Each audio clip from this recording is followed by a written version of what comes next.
বলি কে তুমি পরপুরুষ? এরকম ভাবে ধাক্কা মারলে বুঝি বলে তুমি কি ধরনের মেয়ে গো? হ্যাঁ, তুমি কি রকম ধরনের পরপুরুষ? তোমার কি জ্ঞান বুদ্ধি আছে? তোমার কি জ্ঞান হয়? তুমি তো ছোট নয়, তুমি তো বড় হয়েছো।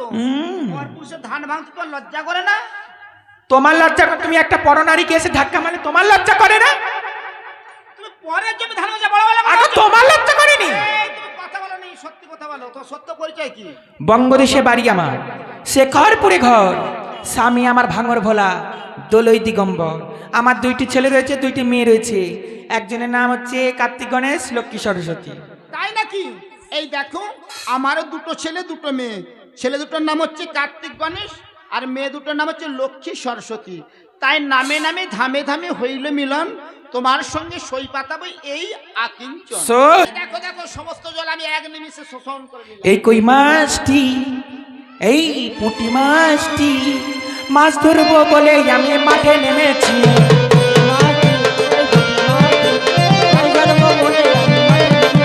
এই ময়না মাছটি, এই পুঁটি মাছটি, মাছ ধরবো বলে আমি মাঠে নেমেছি। মাছ ধরবো বলে আমি মাঠে নেমেছি। মাছ ধরবো বলে আমি মাঠে নেমেছি। পাড়াতে মাছ বেচিতে যাই গো, মদের বেলা গেল। যাই গো মদের বেলা গেল, বাজার বেলা বয়ে গেল। পাড়াতে মাছ বেচিতে যাই গো, মদের বেলা গেল। পাড়াতে মাছ বেচিতে যাই গো, মদের এইসব করে না। জন্মে নাই পাপিলাম, পর জন্মে যেন আমি থাকব গো তোমারি আশায়, আমি থাকব গো তোমারি আশায়।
আমি তোমাকে চিনতে আগেই পেরেছি, তোমাকে চিনতে।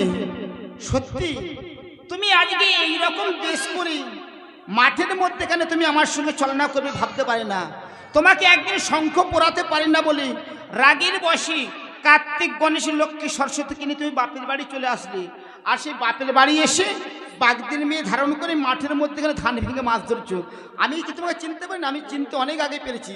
ভীম না পারলেও আমি তো পেরেছি।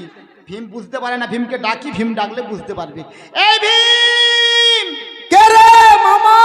বাবা এদিকে আয়, বাবা তাড়াতাড়ি এদিকে আয়।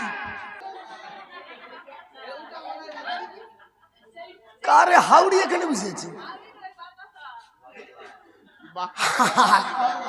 আরে এ তো সত্যিকারের বাতাসা মাগি রে। এই হ্যাঁ মামি তুমি, আমি বলছিলাম বাতাসা, গুড় বাতাসা আছে, শরবত খাও। গুড় বাতাস। গুড় বাতাসা হলে শরবত খেলে শরীরটা ঠান্ডা হবে। আচ্ছা আচ্ছা বয়মে আছে। হ্যাঁ তা মনে করে কি ঘাম টাম ঝরে গেছে? ঘাম, তা- তো ঘাম বেরাচ্ছে। তুমি কোথায় ছিলে? কেন? চা খাছিলে? চাকা নয়, তোর সঙ্গে মর্তধাম, এই যে মর্তধাম চাষ করতে এসে হ্যাঁ। এই যে তোকে এত গালাগালি মন্দ মারধর করেছি, অনেক পাপ করেছিস, কি করবি? কি করবো? পাপটাকে ক্ষয় করতে হবে তো, আরেকবার গালাগালি দেবো? কোনোভাবে ক্ষয় হবে। তোর মামা আমার যুগলমূর্তি দর্শন করে সমস্ত ভক্ত মণ্ডলীকে দেখিয়ে সবার পাপ মুক্ত করে দিবি। ও মামি, হ্যাঁ, সে তোমার দুধু খাইনি মামা জানেনি তো? আরে তুই তো আমার সন্তান, তুই তো আমার পুত্র। হোক না, সে তো সবাই চুরি, কিন্তু মামা দেখেনি তো। মামা দেখলেও কি করবে? ওরে পুত্র, ও বুড়া হয়েছে। তোর সকলে দোষ মার্জনা করে তোর চৈতন্য ফিরিয়ে দিলাম বাবা। ঠিক আছে। আর তোর মামার আমি যে মর্তধাম মাঝে এসেছিলাম তার জন্য প্রমাণ রেখে যাবি, চৈত্র বৈশাখ মাসে একটি গাজন বাঁশ তুলে দিবি, তার মাথার মধ্যে একটি লাল পতাকা বেঁধে দিবি রে বাবা।